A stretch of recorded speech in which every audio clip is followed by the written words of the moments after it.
Hello विद्यार्थी मित्रों, Saraswat school राता वापी में आप सबनु हार्दिक स्वागत है।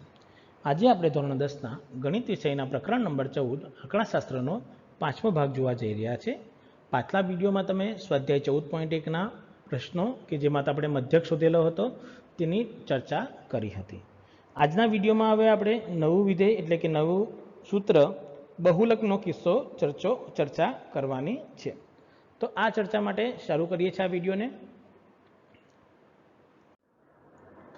सौ प्रथम जे आज आप शीखवाना छे ते छे किस्सो बहुलक, जेने संज्ञा में कैपिटल Z वडे दर्शाववामां आवे छे। आ संज्ञाओ याद राखवी जरूरी छे तमारा माटे। चलो, बहुलक एटले शुं? जेवी रीते मध्यक में वर्गीकृत और अवर्गीकृत माहिती आवती हती ते रीते अहींया पण वर्गीकृत और अवर्गीकृत माहिती आवे। तो वर्गीकृत और अवर्गीकृत माहितीनो बहुलक केवी रीते शोधवानो तेनी चर्चा सौप्रथम करीए अने त्यारबाद तमारा स्वाध्यायनी चर्चा करीशुं। तो सौप्रथम अवर्गीकृत माहितीनो बहुलक शोधवानो। चलो, अवर्गीकृत माहिती एटले के जेमां खाली अवलोकनो आपेला होय, तेनी आवृत्ति आपेली न होय तेवो किस्सो। तो तमारे याद राखवानुं छे के आपेल अवलोकनोमां सौथी वधु वखत आवतुं अवलोकन ए बहुलक छे। एटले के अवलोकनमां सौथी वधारे वार जे अवलोकन आवी जाय ते तमारो शुं बनी जाय छे? बहुलक। एटले तमारे याद राखवानुं के सौथी वधु वखत आवतुं अवलोकन ए तमारो बहुलक बने छे। केवी रीते थाय तो तेनी चर्चा करीए। जो के उदाहरण लई लीए कि नीचे आपेल 20 विद्यार्थीओना 10 मांथी मेळवेल गुणनो बहुलक शोधो। 20 विद्यार्थीओए 10 मांथी मेळवेला गुण छे, तेनो बहुलक शुं थाय ते मारे अहींया शोधीने आपवानो छे। चलो, तो शरू करीए केवी रीते मेळवशे तेना माटे। तो सौप्रथम 4 6 5 9 3 2 7 7 6 5 4 9 10 10 3 4 7 6 9 અને 9। હવે આટલા બધા અવલોકનો છે, કન્ફ્યુઝ થઈ જાય કે કયું અવલોકન કેટલી વાર આવેલું છે। આપણે સૌથી વધુ વખત આવતું અવલોકન જોઈએ છે। તો આવા કિસ્સામાં ઘણીવાર ગણતરીમાં ભૂલ પડી શકે છે। તો આ ભૂલથી બચવા માટે તમારે શું કરવાનું? સૌપ્રથમ અવલોકનોને ચડતા ક્રમમાં ગોઠવી દેવાના। એનાથી ફાયદો થઈ જશે કે તમે તેનું ઇઝીલી ગણતરી પણ કરી શકો। તો મેં શું કરું છું કે ઉકેલમાં કે આપેલા માહિતીને ચડતા ક્રમમાં ગોઠવતા। ચલો, ચડતા ક્રમમાં ગોઠવવાનું એટલે સૌથી નાનામાં નાનું મૂલ્ય શોધો। સૌપ્રથમ શું છે મારી પાસે 2, तो अहीं सौप्रथम मैं लखी देवा 2। चलो, 2 माहिती उपयोग थी गयो एटले आपणे करी नाखीए। आ रीते हमणां टेम्पररी एटले खबर है आ नहीं लेवानुं। चलो, 2 पाछुं नहीं देखातुं, हवे 3 लखीए तो 3 आवी गयुं एटले आ एक 3 पती गयुं। पाछुं जो बीजुं कोई 3 बाकी है तो जो आयरो आ एक 3 है हजू, तो मारे बीजी वार काउंस करीने पाछुं शुं लखवानुं? 3 लखी दीधुं। पाछुं केन्सल करी नाखो। हवे 3 बीजी वार नहीं तो 4 पर आवी जाए, तो 4 एक वार लख्युं एटले आ 4 केन्सल थई गयो। बीजो 4 आवे छे आयरो, तो पाछो 4 लखो, पाछुं तेने केन्सल करो। बीजू कोई 4 आवे छे, जो आयरो आ छे, तो पाछुं 4 लखो। जेटली वखत आवे तेटली वार लखवानुं अने केन्सल करो। हवे 5 पर आवी जाए तो 5 अहींया छे एक वार, तो 5 लखी दीधुं एक वार, केन्सल करो एने। बीजी वार 5 आवे छे, आयरो अहींया छे, तो एने केन्सल करता जाओ 5। तो आ रीते तमे केन्सल करता जशो एटले तमारी पासे पद एटला ज बचे जे तमारे लखवाना छे। तो आ रीते तमे आखी माहितीने चढ़ता क्रममां गोठवी शको छो। चलो, तेने गोठवी काढीए। तो ज्यारे हूँ आ बधी माहितीने चढ़ता क्रममां गोठवुं छुं तो मने कंईक आ रीते गोठवणी जोवा मळशे के 2 3 3 4 4 4 5 5 6 6 6 7 7 7 પછી 9 9 9 9 અને 10 10। તો હવે જોઈએ કે કોણ સૌથી વધુ વખત આવેલું છે। તો 2 તો એક જ વાર આવેલું છે, 3 2 વખત આવેલું છે, 4 3 વખત છે, 5 2 વખત છે, 6 3 વખત છે, 7 પણ 3 વખત આવે છે, પર 9 જો કેટલી વખત આવે છે? 4 વખત આવે છે। તો સૌથી વધુ કોણ આવે છે? 9 અવલોકન આવે છે। તો તમારો જવાબ શું આવી જશે बहुलकમાં? 9। તો અહીંયા લખી શકો કે અહીં અવલોકન 4 9 સૌથી વધુ 4 વખત આવે છે, માટે बहुलक बराबर 9। तो आपेल माहितीनो बहुलक शुं थई जशे? 9 थई जशे। तो आ रीते तमे अवर्गीकृत माहितीनो बहुलक सरळताथी शोधी शको छो। ख्याल आवी गयो केवी रीते करवानुं छे? चलो, नेक्स्ट आवी जाय के वर्गीकृत माहिती एटले के जेमां अवलोकन अने तेनी आवृत्ति आपेली होय तेनी गणतरी केवी रीते करवानी? तो तेनी चर्चा जुओ के वर्गीकृत माहितीनुं बहुलक। हवे एवी माहितीनो बहुलक के जेमां तमने आवृत्ति अने अवलोकनो बंने आपेला होय, तो तेवा किस्सामां तमे बहुलक केवी रीते शोधी शको तेनी वात करीए। तो जे अवलोकनोना आवृत्ति महत्तम होय ते बहुलक बने छे। एटले के तमने अवलोकन अने आवृत्ति जेमां आपेली होय, जेनी आवृत्ति महत्तम ते अवलोकन तमारुं शुं बनी जशे? बहुलक बनी जशे। चलो, आनुं पण एक उदाहरण जोईए એટલે આપણને ખ્યાલ આવે કે ગણતરી કેવી રીતે કરવાની છે। तो एक उदाहरण लई लઉं छुं કે એક વિદ્યાર્થીએ મેળવેલા ગુણ છે પાછા અને વિદ્યાર્થીઓની સંખ્યા આપેલી છે કે 10 ગુણ એક વિદ્યાર્થીએ મેળવેલા છે, 20 ગુણ એક વિદ્યાર્થીએ, 36 ગુણ 3 વિદ્યાર્થીએ, 40 ગુણ 4 વિદ્યાર્થીઓએ, 50 ગુણ 3 વિદ્યાર્થી અને 56 ગુણ 2 વિદ્યાર્થીએ. ચલો સૌથી વધુ આવૃત્તિ પહેલાં જોવાની કે આવૃત્તિ કોષ્ટકમાં સૌથી વધારે મૂલ્ય ક્યાં છે? તો 4. તો તેનો સામેનો અવલોકન કયું છે? 40. તો આ તમારો શું બની જશે? બહુલક. કીધું મહત્તમ આવૃત્તિવાળું અવલોકન. તો મહત્તમ આવૃત્તિવાળું અવલોકન એટલે કે 4 આવૃત્તિ મહત્તમ છે, તેના સામે અવલોકન કયું આપેલું છે? 40. તો આ કિસ્સામાં તમારું આ ભાગ જોવાનો છે કે આને અનુરૂપ આવૃત્તિ શું, અવલોકન શું છે? 40. માટે અહીંયા લખી શકો કે અહીં ગુણ 40ની આવૃત્તિ સૌથી વધુ 4 છે, માટે બહુલક બરાબર 40. તો આ પ્રમાણે તમે વર્ગીકૃત માહિતીનો બહુલક શોધી શકો છો. ખૂબ જ સરળ રીત છે તમારે શોધવા માટેની અને ઇઝીલી તમે તેનો આન્સર મેળવી શકો છો. ચાલો હવે વાત કરીએ તમારા ટેક્સ્ટબુકના એક ઉદાહરણની, કે તમારા બુકમાં એક ઉદાહરણ આપેલું છે તેની વાત કરીએ આના માટે. તો તમારા બુકમાં આપેલું છે સૌપ્રથમ ઉદાહરણ નંબર 4 કે એક બોલર દ્વારા 10 ક્રિકેટ મેચોમાં નીચે પ્રમાણે વિકેટો લેવામાં આવી છે. વિકેટો આપેલી છે મને 2, 6, 4, 5, 0, 2, 1, 3, 2, 3. તો મારે અહીંયા જોવાનું છે કે આ માહિતીનો મધ્યક બહુલક શોધો. ચલો બહુલક શોધવામાં તમારા બુકમાં એક કોષ્ટક બનાવી આપેલું છે એના પછી, પણ આપણે કરવાની જરૂર નથી. આ કયા પ્રકારની માહિતી થાય? અવર્ગીકૃત પ્રકારની. તો આપણને ખબર છે સૌથી વધુ વખત આવતું અવલોકન તમારું શું બને છે? બહુલક. તો અહીંયા રિપીટ થાય છે તે કોણ છે? એક તો 2 રિપીટ થયું અહીંયા, અહીંયા, અહીંયા, અને 3 રિપીટ થાય છે અહીંયા અને અહીંયા. તો 2 અવલોકનો એવા છે જે પુનરાવર્તન પામે છે, 2 અને 3. પણ સૌથી વધુ પુનરાવર્તન કોણ પામે છે? અવલોકન નંબર 2. તો તમે ડાયરેક્ટ લખી શકો છો અહીંયા કે અહીં ઉકેલમાં સ્પષ્ટ છે કે સૌથી વધુ 3 મેચોમાં 2 વિકેટ લીધેલી છે, તેથી તેનો શું બની જશે? બહુલક. માટે માહિતીનો બહુલક શું આવી જશે? 2. તો આ પ્રમાણે તમે બહુલક શોધી શકો છો માહિતીનો અવર્ગીકૃત પ્રકારની. તેમાં તમારે કોષ્ટક જે બુકમાં બનાવેલું છે તે એકચ્યુઅલી નહીં બનાવીને ડાયરેક્ટ લખશો તો પણ કંઈ વાંધો આવશે નહીં. ખ્યાલ આવી ગયો કઈ રીતે થઈ જશે? તો આ પ્રમાણે તમે વર્ગીકૃત અને અવર્ગીકૃતના કિસ્સાને જોઈ શકો છો. પરંતુ એ વાત આવે કે વર્ગ લંબાઈવાળા પ્રશ્ન આવી જાય અને તેનો બહુલક શોધવું છે તો કેવી રીતે કાર્ય કરવાનું છે? હવે જ્યારે આવો કિસ્સો આવે ત્યારે તમારે ધ્યાનમાં રાખવાનું કે તમે ડાયરેક્ટ ગણતરી આવૃત્તિ પરથી નહીં કરી શકો. એટલે તમારે ધ્યાન રાખવાનું છે કે વર્ગીકૃત આવૃત્તિ વિતરણમાં આવૃત્તિની માહિતી જોતા બહુલક શોધવો શક્ય નથી. આથી આપણે કેવળ મહત્તમ આવૃત્તિવાળા વર્ગને ઓળખી શકીએ છીએ, જેને બહુલકીય અથવા બહુલક વર્ગ કહેવામાં આવે છે.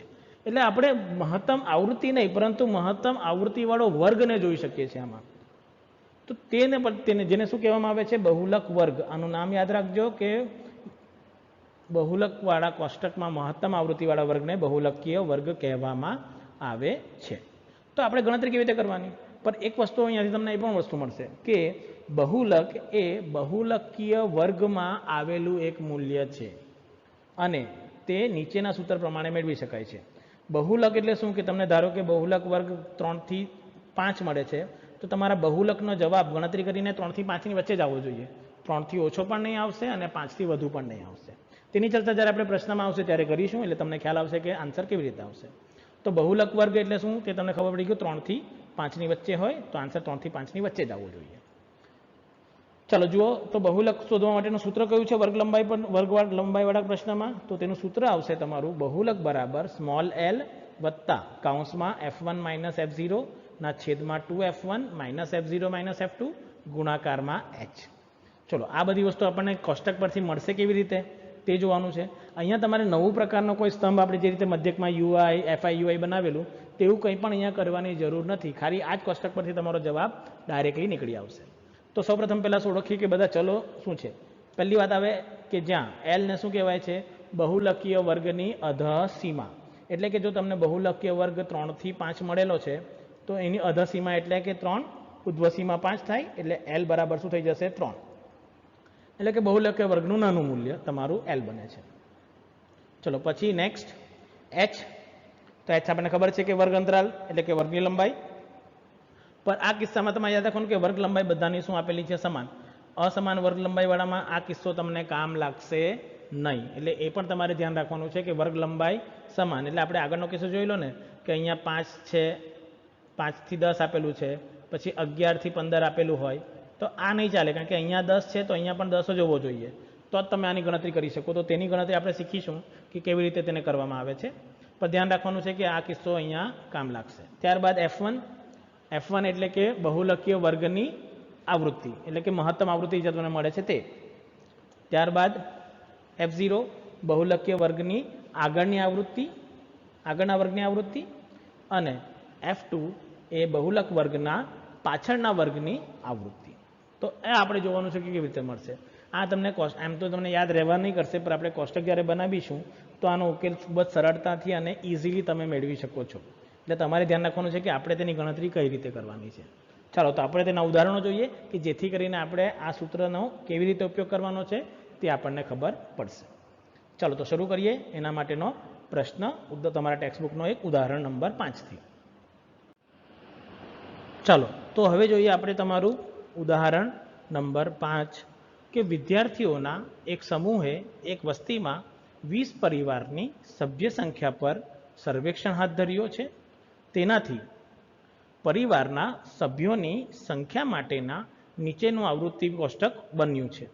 આ માહિતીનો બહુલક શોધો. શું કર્યું છે? એક વિદ્યાર્થીઓએ 20 પરિવારની સભ્ય સંખ્યા પર સર્વેક્ષણ ધર્યો છે અને તે આવૃત્તિ કોષ્ટક બનાવેલું છે અને તેના પરથી મારે તેનો બહુલક શોધવાનો છે. ચલો સૌપ્રથમ શું આવશે? અહીંયા પરિવારની સંખ્યા, સભ્ય સંખ્યા અને પરિવારોની સંખ્યા પ્રમાણે. તો 1 થી 3 માં 5, 7, 3 થી 5 માં 8, 5 થી 7 માં 2, 7 થી 9 માં 2 અને 9 થી 11 માં 1. તો આ સભ્ય સંખ્યા મને આપવામાં આવેલી છે અને મારે બહુલક શોધવાનું છે. ચલો સૌપ્રથમ મારે અહીંયા જે જોવાનું છે કે સૌથી વધુ આવૃત્તિ ક્યાં છે. તો મને જોઈ શકાય છે કે 8 મારી સૌથી વધારે આવૃત્તિ છે. તો તેના સામેનો જે વર્ગ આવે તે તમારો બહુલક વર્ગ કહેવાય છે. મહત્તમ આવૃત્તિના સામેનો વર્ગ તમારો બહુલક વર્ગ છે. તો અહીં લખી દઈએ આને કે ઉકેલમાં કે અહીં મહત્તમ વર્ગ આવૃત્તિ 8 છે. આથી આવૃત્તિને અનુરૂપ વર્ગ 3 થી 5 મળવાનો છે. તેથી બહુલક વર્ગ શું થઈ જશે? 3 થી 5. ચલો અલગ અલગ માહિતીમાં આપણને ખબર છે કે L શું આવે? બહુલક વર્ગની અધસીમા, એટલે કે આ તમારું શું બની જશે? Small l 3. પછી h શું આવશે? વર્ગ લંબાઈ, એટલે કે 5 - 2 એટલે 5 - 3 એટલે કેટલો જવાબ જોવા મળશે તમને? 2. તો સૌપ્રથમ લખી શકીએ કે બહુલક વર્ગની અધસીમા l બરાબર 3, તે રીતે વર્ગ લંબાઈ h જે બરાબર શું મળે છે? 2. ચલો હવે F1, તો જે મહત્તમ આવૃત્તિવાળો કિસ્સો આવે તે તમારું શું બની જશે? F1 માટે બહુલકીય વર્ગની આવૃત્તિ, જેને આપણે F1 કહીએ છીએ, જે થઈ જશે 8.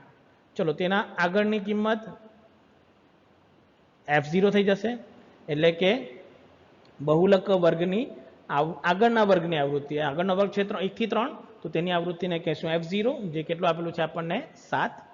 ત્યારબાદ તેના પાછળના વર્ગની, એટલે કયું? 5 થી 7 ના વર્ગની આવૃત્તિ, એટલે કે આ જે 2 છે તે તમારું શું બની જશે? F2.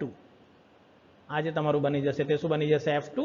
માટે તમે લખી શકો કે બહુલકીય વર્ગની પાછળના વર્ગની આવૃત્તિ, જેને તમે F2 કહો છો, બરાબર શું થઈ જશે? 2. ચલો આપણને F0, F1, F2, L અને H બધું મળી ગયું છે. તો આપણે સૂત્રમાં મૂલ્ય મૂકીને જવાબ મેળવી લઈએ ડાયરેક્ટલી. ચાલો તો જવાબ મેળવવાનો છે તેના માટેની શરૂઆત કરીએ. તો સૌપ્રથમ આપણે સૂત્ર પ્રમાણે મેં કીધું તેમ આ તમારું શું થઈ જશે? F0, આ તમારું F1, આ તમારું F2. તમારે ડાયરેક્ટ યાદ રાખવાનું છે અને ડાયરેક્ટલી આને શું લઈ લેવાનું? L. તો સૂત્ર મારું થઈ જશે બહુલક બરાબર Z L વત્તા F1 - F0, 2F1 - F0 - F2 ગુણાકારમાં H. મૂલ્ય મૂકીએ બધું. તો મૂલ્ય મને જોવા મળે છે, જો અહીંયા 3 વત્તા 8 ઓછા 7 ના છેદ 2 ગુણાકારમાં 8 ઓછા 7 ઓછા 2 ગુણાકારમાં 2. સાદુરૂપ આપીએ તો 8 ઓછા 7 એટલે 1 થઈ જવાનો છે. 2 ગુણાકારમાં 8 એટલે 16 અને 9 ગુણાકારમાં 7 એટલે આ 9 થઈ જશે. તો 16 - 9 થઈ જશે તમારું 7 અને 2 બાકી રહી જશે ગુણાકારમાં. તો મારા પાસે બચશે 3 વત્તા 2 ભાગ્યા 7, જેનું સાદુરૂપ આપતા તમને જવાબ મળશે 3.286. અંદાજિત મૂલ્ય છે આ.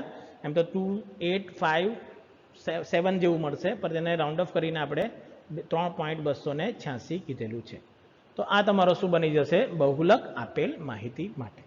તો તો આ પ્રમાણે તમે આનો બહુલક ખૂબ જ સરળતાથી અને ઇઝીલી મેળવી શકો છો.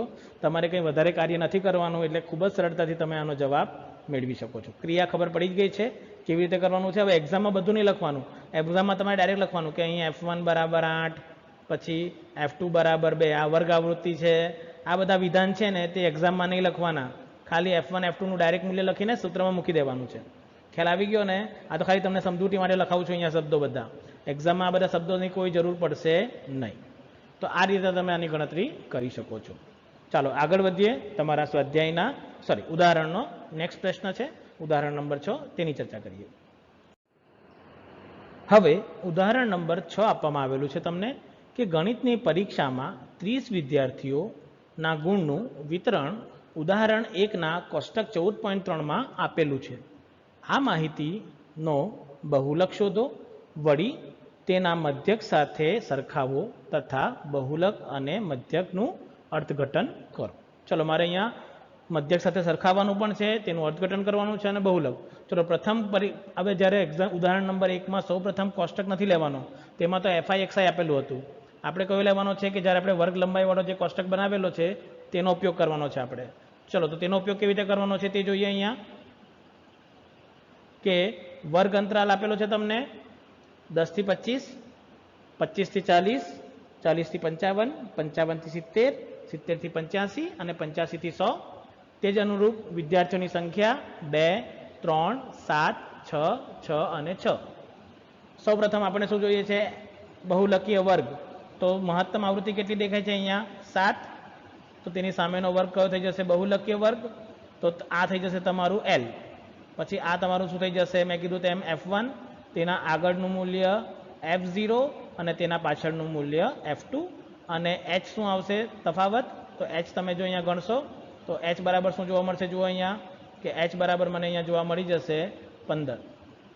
તો આ બધી માહિતી તમે અહીંયા જ જોઈ લેવાના. પછી તમારે ખાલી લખી દેવાનું આટલું કે F1 બરાબર આ, F0 બરાબર આ, F2 બરાબર આ. આખું વાક્ય લખવાની જરૂર નથી, પણ મેં અહીંયા બધું લખીશ, પણ તમારે એક્ઝામમાં આ બધું લખવાની જરૂર નથી. તો સૌપ્રથમ બહુલકીય વર્ગ 40 થી 55.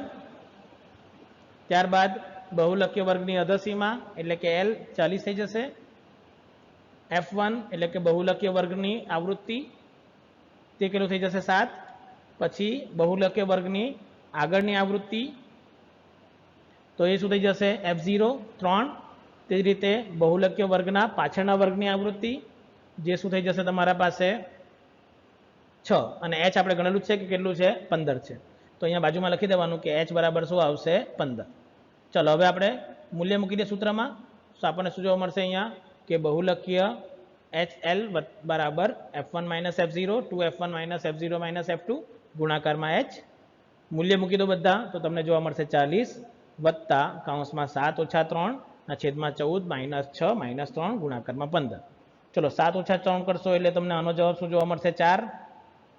16 - 9 એટલે આનો જવાબ આવી જશે 5. 5 કેન્સલ કરશો એટલે આ થઈ જશે 3. તો 4 તાલી 12 વત્તા 40 કરવાના, માટે આનો જવાબ શું આવશે? 40 વત્તા 12, અથવા તમે લખી શકો છો 52. તો આપેલ માહિતીનો બહુલક શું મળી ગયો તમને? 52 મળી ગયો. ચલો હવે આપણે તેને મધ્યક અને બહુલક સાથે સરખાવવાનું પણ છે બંનેને. તો સૌપ્રથમ માહિતીમાં આપણે શું મળ્યું છે કે અહીં બહુલક બરાબર 52 માર્ક્સ. મધ્યક આપણને ખબર જ છે કે ગુણનો મધ્યક આપણે શું મળેલો હતો ત્યારે? 62 છે. ચલો તો આ બંને સરખાવી દીધું. હવે આપણે તેનું અર્થઘટન કરવાનું છે. તો અર્થઘટન શું થશે કે તેથી તમે લખી શકો કે મહત્તમ સંખ્યામાં વિદ્યાર્થીઓના 52 ગુણ આવેલા છે અને સરેરાશ દ્રષ્ટિએ વિદ્યાર્થીઓનો 62 ગુણ મેળવેલા છે. એટલે કે મહત્તમ વિદ્યાર્થીઓએ 52 ગુણ મેળવેલા છે, પણ સરેરાશ ગુણ કેટલા મળે છે તમને? 62. આ વાક્યમાં તમારે ખાલી એને લખી દેવાનું રહેશે. તો આ થઈ જશે તમારા ઉદાહરણ નંબર 6 નો ઉકેલ. તો આજના વિડીયોમાં આપણે બસ અહીં જ પૂર્ણ કરી દઈશું. નેક્સ્ટ વિડીયો જ્યારે આપણે લઈશું તેમાં ત્યારે આને લગતા સ્વાધ્યાય 14.2 ની ચર્ચા કરીશું. તો આ વિડીયો જોવા બદલ આપ સૌનો ખૂબ ખૂબ આભાર. Thank you very much.